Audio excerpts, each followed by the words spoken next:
Hello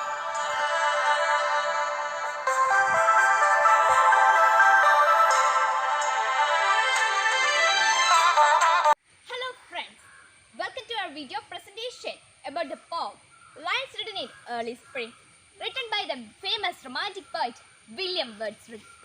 Dear friends, Lines Written in Early Spring. This is the first poem in the English textbook. We have already studied the lesson. We have understood the concepts, meanings and figure of speech of this lesson. Now let's sit together and compare the relevant significant ideas of this lesson. Have you heard about William Wordsworth? William Wordsworth, one of the major figures in the English literature, was born in 7 April 1770 in Cockermouth, United Kingdom. In collaboration with his friend Samuel Taylor Coleridge, had published a collection of books called Lyrical Ballads in 1778, which marked the beginning of the Romantic age in the English literature. He passed away in 23 April 1850. Let's see the summary of the poem. Hi everybody, I'm here to present the main theme of the poem Lines Written in Early Spring by William Wordsworth. In this poem, Wordsworth praises the glory of nature. He is so happy that his soul is linked well with the nature. He enjoys every moment and sound in it, but he is sad of the evil deeds of men. These evildoers don't realize pleasures and blessings of nature. പ്രിയ സുഹൃത്തുക്കളെ, William Wordsworth എന്ന വിശ്വവിഖ്യാതമായ പ്രകൃതി കവിയുടെ അതിമനോഹരമായ കവിതയാണ് the lines written in the early spring. പ്രകൃതി സ്നേഹിയായ കവി പ്രകൃതിയിൽ അനുഭവപ്പെടുന്ന ഓരോ ചെറു നീക്കങ്ങളും സൂക്ഷ്മമായി വീക്ഷിച്ച് അതിൽ ആനന്ദവും അനുഭൂതിയും കണ്ടെത്തുന്നു. പ്രകൃതിയിലെ സർവ്വചരാചരങ്ങളുടെ ഓരോ നീക്കങ്ങളും സൂക്ഷ്മമായി വീക്ഷിച്ച് അതിൽ ആനന്ദവും അനുഭൂതിയും കണ്ടെത്തുന്ന കവി മനുഷ്യൻ മനുഷ്യനോട് ചെയ്യുന്നതും പ്രകൃതിയോട് ചെയ്യുന്നതുമായ ക്രൂരതകളിൽ മനം നീറുന്നു. പ്രത്യേകമായ രചനാ കൗശലം വഴി കവി വായനക്കാരിലേക്ക് പ്രകൃതി വീക്ഷണത്തിന്റെ ആനന്ദകരമായ അനുഭൂതിയും പ്രകൃതി ചൂഷണത്തിന്റെ വിഷമതയും സമ്മാനിക്കുന്നു. കൂട്ടുകാരെ, നമുക്കിനി ഈ അതിമനോഹരമായ പ്രകൃതി കവിത ടീച്ചറും തുടർന്ന് കുറച്ച് കൂട്ടുകാരും ചൊല്ലുന്നത് കേൾക്കാം. I heard 1,000 blended notes while in a grove I sat reclined. In that sweet mood when pleasant thoughts bring sad thoughts to the mind. To her fair buds did nature link the human soul that through me went, and it much grieve my heart to think what man has made of man. Through primrose doves in that green bower, the periwinkle trade its wreaths, and it's my faith that every flower enjoys the air it breathes. The birds around me hopped and played, their thoughts I cannot measure, but the least motions they made, it seemed a thrill of pleasure. Budding twigs spread out their fan to catch the breezy air, and I must do all I can. There was a pleasure there. If this belief from heaven be sent, if such be nature's holy plan, have I not reason to lament what man has made of man? Dear friends, നമ്മുടെ class ടീച്ചറായ sister റിൻറ്റിയും കൂട്ടുകാരും ചേർന്ന് poem റീസൈറ്റ് ചെയ്ത് നിങ്ങൾ കേട്ടുവല്ലോ. പ്രകൃതിയെ കവി എത്ര മനോഹരമായിട്ടാണ് വർണ്ണിക്കുന്നതെന്ന് മനസ്സിലാക്കാൻ കവിതയുടെ വരികൾ എക്സ്പ്ലെയിൻ ചെയ്തു തരികയാണ് ഇനി ടീച്ചറും കൂട്ടുകാരും. I heard 1,000 blended notes while in a grove I sat reclined. In that sweet mood when pleasant thoughts bring sad thoughts to the mind. Look at the first line. I heard 1,000 blended notes. What is the meaning of the word blended notes? Mixed voice. Where does the poet sit? The poet sits in a grove or a garden. The word sit is an old form of sat. Recline means to sit or lay in a relaxed way. ചാരി കിടക്കുക എന്നൊക്കെ പറയാം. The poet says that when he sat in a garden, he heard 1,000 mixed sounds of nature. Okay, next line. In that sweet mood when pleasant thoughts bring sad thoughts to the mind.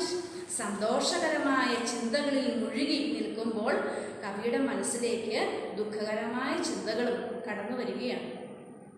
Even in that sweet mood, his heart was filled with happy and sad thoughts. Okay, can you tell me what is the rhyming words from this stanza? Thoughts, thoughts. Reclined, mind. Rhyme scheme of this stanza is A B A B. Okay, നമുക്ക് ആദ്യ ലൈനുകളിലേക്ക് ഒന്നുകൂടി കടന്നു ചെല്ലാം. I heard 1,000 blended notes. ആയിരക്കണക്കിന് വർണ്ണിക്കാനാവാത്ത വിധത്തിലുള്ള സപ്തസ്വരങ്ങൾ കവിയുടെ കേൾക്കുകയാണ്. നമ്മുടെ മനസ്സിൽ വലിയൊരു അതിശയോക്തി, ഹൈ എക്സാഗ്രേഷൻ സൃഷ്ടിക്കുകയാണ്. Extreme exaggeration is used here to make the point clear. That is hyperbole. Hyperbole. This line is also an example for auditory image. Dear friends, Kumari Aditya VS ഈണത്തിൽ ചൊല്ലുന്ന ആദ്യ സ്റ്റാൻസയുടെ മലയാള തർജ്ജിമ നമുക്കൊന്ന് കേട്ടാലോ? ആയിരക്കണക്കിന് സംഗീത ശകലങ്ങൾ ഇഴുകിച്ചേർന്നു ഞാൻ കേട്ടു. ആ ചെറിയ കാട്ടിൽ ഞാൻ വിശ്രമിക്കുമ്പോൾ ആ മധുര മനോഹരമായ സന്തോഷ ചിന്തകൾ നിറയുന്ന സമയത്ത് ദുഃഖകരമായ ചിന്തകൾ കൂടിയൻ മനസ്സിൽ നിറയുന്നു. Hello everyone, let's analyze the second stanza of the poem, Lines Written Early Spring. To have fair buds, it makes a link, the human soul that through me ran, and it must grieve my heart to think what man has made of man. Here, the poet says how nature links with human soul, and he is worried about thinking man's wrongdoings. ഇവിടെ കവി പ്രകൃതി അവളുടെ മനോഹരമായ പ്രവൃത്തികൾ കൊണ്ട് മനുഷ്യനിൽ ഏഴുചേരുന്നു എന്നാണ് പറയുന്നത്. അതേസമയം മനുഷ്യൻ മനുഷ്യനോട് തന്നെ ചെയ്യുന്ന ക്രൂരതകളെ ഓർത്ത് അദ്ദേഹം വളരെയധികം ദുഃഖിതനാവുന്നു. Let's examine the figure of speech from these lines. To have fair works it nature link. Here, the poet presents nature as a woman. This is the personification.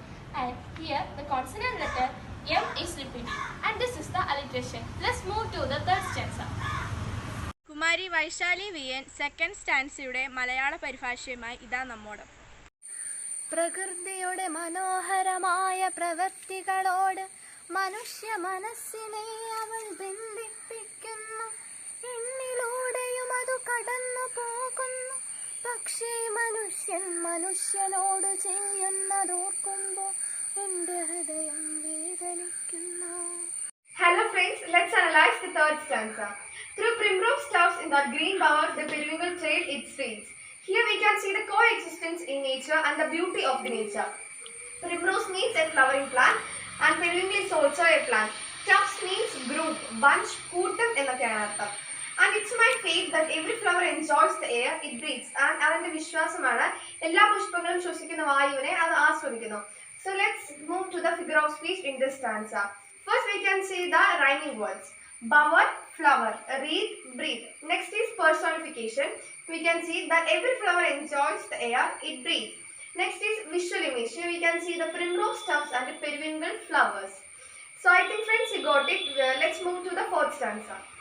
Third സ്റ്റാൻസയുടെ മലയാള വിവർത്തനവുമായി ഇതാ കുമാരി കൃഷ്ണവേണി S. ഇംറോസ് കുലകളിലൂടെ പച്ചയായ തണലിലൂടെ എവർഗ്രീൻ ചെടികൾ പടർന്നു കയറുന്നു. എല്ലാ പൂക്കളും അത് ശ്വസിക്കുന്ന പ്രകൃതിയിലെ വായു ആസ്വദിക്കുന്നു എന്നാണ് വിശ്വാസം. Hi friends, so let's analyze the fourth stanza. The birds around me hopped and played. Here the poet says that around him the birds hopped and played. കവിക്ക് ചുറ്റും പക്ഷികൾ hopped and played. തുള്ളിച്ചാടുകയും കളിക്കുകയും ചെയ്തു. Their thoughts I cannot measure. I don't get their thoughts. എനിക്ക് അവരുടെ ചിന്തകൾ മനസ്സിലാക്കാൻ കഴിഞ്ഞില്ല. But the least motion which they made, it seemed a thrill of pleasure. But I could see their extreme pleasure in the smallest movement they made. എനിക്ക് അവരുടെ ചെറിയ ചലനത്തിൽ പോലും അതില്ലാത്ത ആനന്ദം കാണാൻ സാധിച്ചു. Now let's analyze the figure of speeches. Here we can see an image, birds. It's a visual image. And in the third line we can see an alliteration, but the least motion which they made. Here the consonant M gets repeated. And we can see rhyming words here too. They are played, made, measure, pleasure. Now let's move to the Malayalam version of the poem. Fourth സ്റ്റാൻസയുടെ മലയാളത്തിലുള്ള കവിതാ ആവിഷ്കാരവുമായി നമ്മുടെ എല്ലാം പ്രിയ കൂട്ടുകാരി ജൂട്ന Mary. എന്റെ ചുറ്റും പക്ഷികൾ സന്തോഷത്തോടെ ചാടിക്കളിച്ചു. അവയുടെ വിചാരങ്ങൾ അളക്കുവാൻ എനിക്ക് സാധിച്ചില്ല. പക്ഷെ അവയുടെ ചെറുചലനങ്ങളിൽ പോലും സന്തോഷത്തിന്റെ അലയൊലികൾ കാണാം. Hi friends, Now let's analyze the fifth stanza. The budding twigs spread out of the fans to catch the breezy air. What is the meaning of budding twigs? Budding twigs means talir kambugal. Fans means branches, and breezy air means tanutta kaattu. The budding twigs was bosomed to feel the breezy air, and I must think, do all I can, that there was pleasure there. What's the meaning of pleasure? Pleasure means sandosham. In this line, the poem was compelled to say that there was a pleasure atmosphere around him. Then, can you say an example for personification here? Yeah, to catch the breezy air is an example for personification. Fan, can, air, there is examples for rhyming word, and AB is the rhyming scheme here. Now, let's go to the last stanza. Fifth സ്റ്റാൻസയുടെ മലയാള തർജ്ജമയുമായി നമ്മുടെ പ്രിയ കൂട്ടുകാരി കുമാരി അമലേൽസ നമ്മോട്. തളിർക്കൊമ്പുകൾ അവയുടെ തളിരിലകൾ മന്ദമാരുതനെ പുണരാൻ വിടർത്തി അവിടെയുള്ള എല്ലാത്തിലും സന്തോഷമുണ്ട് എന്നു ചിന്തിക്കാൻ മാത്രമേ എനിക്ക് ആ സമയമാകുമായിരുന്നുള്ളൂ. Hello everyone, let's go to the last stanza of this poem. If this belief from the heaven be sent, എൻ്റെ ഈ ചിന്തകൾ സ്വർഗത്തിൽ നിന്ന് വന്നതാണെങ്കിൽ, if such be nature's holy plan, ഇത് പ്രകൃതിയുടെ ഒരു പരിശുദ്ധ പദ്ധതിയാണെങ്കിൽ, have I not reason to lament? Lament means വിലപിക്കുക. എനിക്ക് വിലപിക്കാൻ കാരണങ്ങളില്ലേ? What man has made of man, മനുഷ്യൻ മനുഷ്യനോടും പ്രകൃതിയോടും ചെയ്യുന്നതിൽ എനിക്ക് വിലപിക്കാൻ കാരണങ്ങളില്ലേ എന്ന് ചോദിച്ചുകൊണ്ടാണ് കവി കവിത അവസാനിപ്പിക്കുന്നത്. Look at the last line, it is a question. ഉത്തരം പ്രതീക്ഷിക്കാതെ ഒരു ചോദ്യവുമായി കവിത അവസാനിപ്പിക്കുന്നതിനെ rhetorical questions എന്ന് നമുക്ക് പറയാം. Look some elements in the poem. The last word in each sentence are sent, plan, lament, man. In the sentence, send and lament and also plan and man are rhyming words. So the poem's rhyme scheme is AB. ഈ പോയത്തിന്റെ അവസാന വരികളുടെ തർജ്ജമയുമായി വരുന്ന കുമാരി അലീനാനും. എന്റെ ഈ ചിന്ത സ്വർഗത്തിൽ നിന്ന് വന്നതെങ്കിൽ പ്രകൃതിയുടെ പരിശുദ്ധമായ പദ്ധതി പ്രകാരമായിരുന്നു എങ്കിൽ എനിക്ക് വിലപിക്കാൻ കാരണമില്ലേ?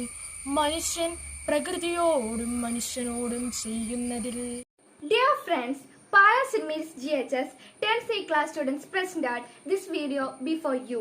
Now I want to ask a question to you. What does the poet grieve on? The poet grieves on the evil doings of man.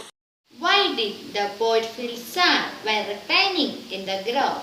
The poet is worried on the evil doings of man. To her fair works did nature lend. What poetic craft do you notice here? Pronoun her and capital N in the word nature shows that the poet is taking nature as a woman.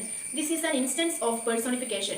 Give an example for visual image and auditory image from the poem. Example for auditory image is I heard 1,000 blended notes. Example for visual image is the beds around me hopped and played. Have I no reason to lament what man has made of man? What is the mood of the poet in these lines? The mood of the poet is melancholic. ഈ വരികളിൽ കവിയുടെ മാനസിക അവസ്ഥ ദുഃഖകരമാണ്. Hi friends, thank you for watching our video. I think this video is helpful for you to learn more about this poem. Once again, thank you so much and keep supporting us.